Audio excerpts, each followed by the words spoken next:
So today is harvest day and we're going to see the results of the phosphorus experiment. Here's what all the plants look like. This is the A, B, and the C. This is the high phosphorus, low phosphorus, and the control. I'm going to be using the exact same quantities of calcium nitrate, master blend, and magnesium sulfate, and that is also based on the Hoagland solution.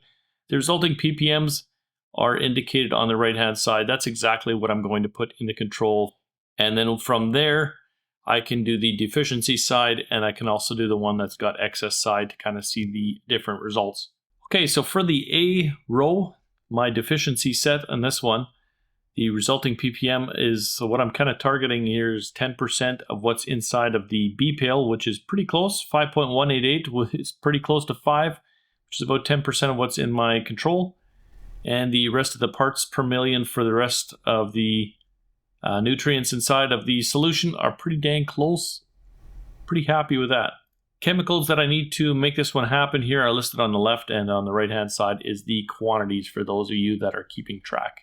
Okay, so with a little bit of playing and monkeying around, I got a solution that's pretty close for the C pail. That's going to end up with these resulting ppms on the side. That's pretty dang close to our control, with the exception of the phosphorus. So I'm pretty happy with that one. The quantity of nutrients that I'm going to be using is listed on the right-hand side over here, and the nutrients are listed on the left for anyone that's kind of keeping track for themselves.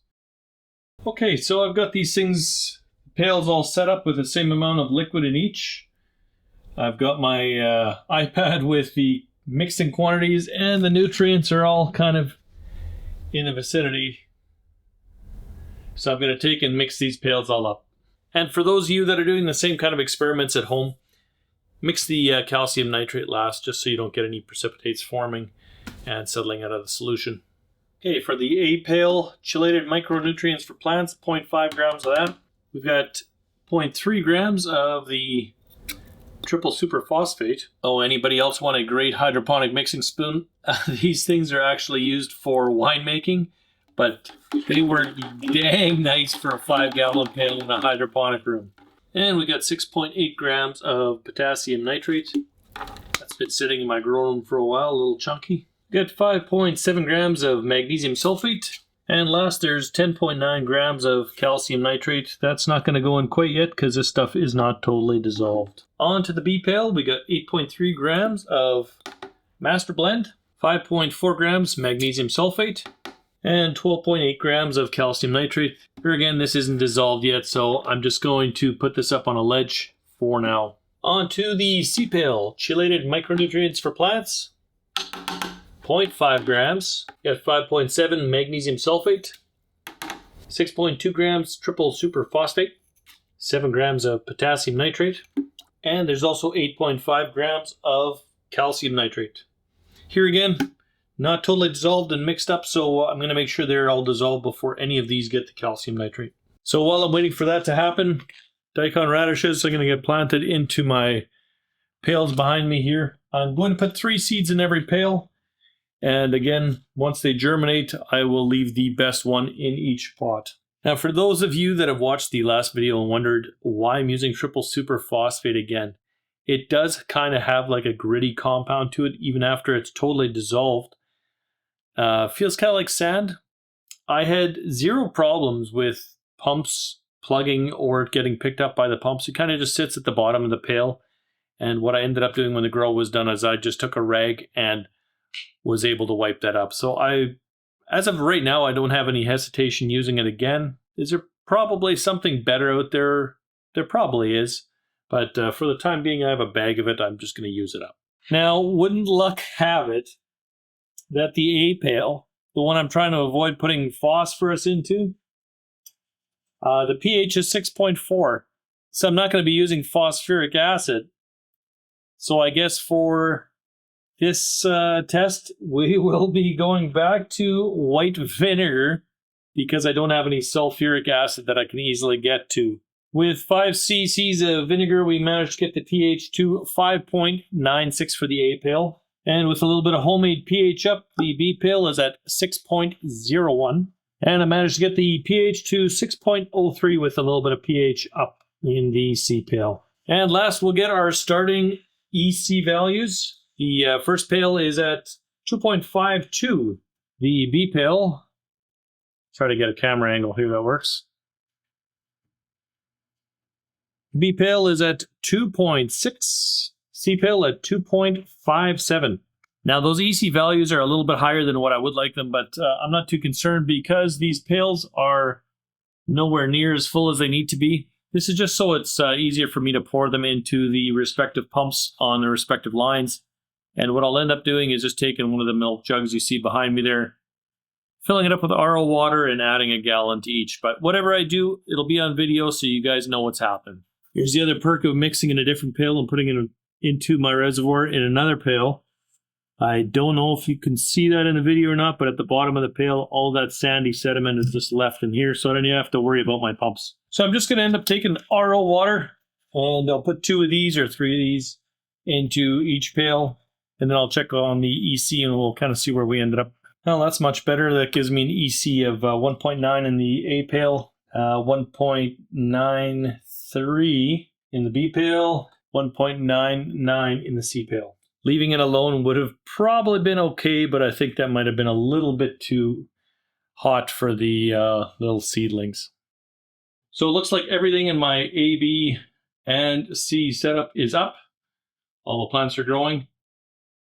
I'm going to take and thin them out today, leaving the best plant behind. So here's what that looks like thinned out. And nothing to do now, but give it some time and see what the grow does. So this is a week, and that's thinned out. Too early to call any winners so far, but there's what the plants look like today. Just out of curiosity, I figured I'd test the pH as well today. We got a 6.1 in the A pail, we got 6.22 in the B pail, and we have a 5. Now I forgot. And we got a pH of 5.67 in the C pail. I'm going to begin by taking the plants all out and then weighing the top portion and also the root portion independently. All right, so the first plant in the A set is 180 grams for the greens, and we got 38.3 grams for the root. The B row first plant is 203 for the greens and 35.1 for the root. The C row first plant, 145 for the greens, and we got 26.5 for the root. On the A row second plant, 232 for the greens, 54 even for the root. B row second plant, 218 for the greens and 48 for the root. C row second plant, we have 206 for the greens here and 41.2 for that root. A row on the last plant, 237 for the greens and 33.7 for that root. The B row last plant, 229 for the greens and 38.6 for that root. And the C row, the last plant, we have 196 for the greens and 24.7 grams for that root. And here you can see them all side by side. Pretty even results overall. I think that's going to be the winner. That's going to be a close one, and that's going to be in last place. That was the A, the B, and the C. Definitely nothing crazy happened here like it did in the nitrogen experiment. I'll leave a card up top if you haven't seen that one already. Now here's a little something else noteworthy as well. With more phosphorus, it seems like all of the C row had some kind of green algae growth. There's a little bit of that in the A and B row, but nothing in comparison. Now I will get all the weights tabulated and we'll get the averages sorted out, but before I do that, while I'm still in the grow room here, I'm going to take my EC meter and my pH meter and we'll get you an EC and the pH of all 3 sets. The EC of the first pail is 1054. We have an EC of 1240 for the B pail. Also noteworthy in the C pail, this is one has more solution left over than the other ones did. And the EC in the C row is 1268. We have a pH of 7.37 for the A pail, pH of 7.44 for the B pail, and a pH of 6.86 in the C pail. Okay, so I've got all the results tabulated into my spreadsheet here. Let's take a look at the results. The nutrient breakdowns are listed in each column, the A, B, and C. This is the low phosphorus, the control, and the high phosphorus is on this side over here. The EC changed, it dropped by 1.47 for the low phosphorus, 1.36 for the control, and 1.3 for the high phosphorus column. I guess the most stable pH over all of this here was the high phosphorus, but there's kind of no surprise there if it's not taking up as much nutrient, and there was more solution kind of left over as well. On to the plant mass. Plant row A, B, and C, and we have the total masses listed below.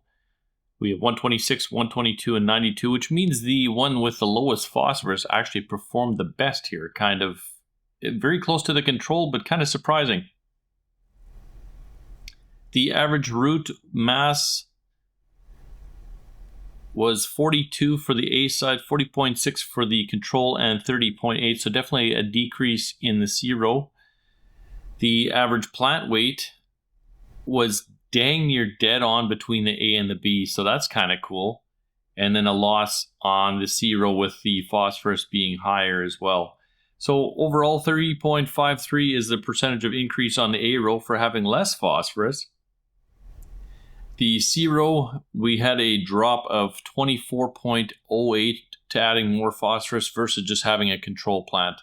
Now this again kind of surprising. I thought I would see something less in the A row. I mean, there really is not a lot of phosphorus in there. The total p-value is 5.188. Like, that's really low. I was expecting to see some kind of stunting, and later on towards the end of the grow expecting to see less root mass development or like something wrong with the plants, and I just didn't see any of that. I'm surprised with this. I can't wait to do the next one here, which is potassium.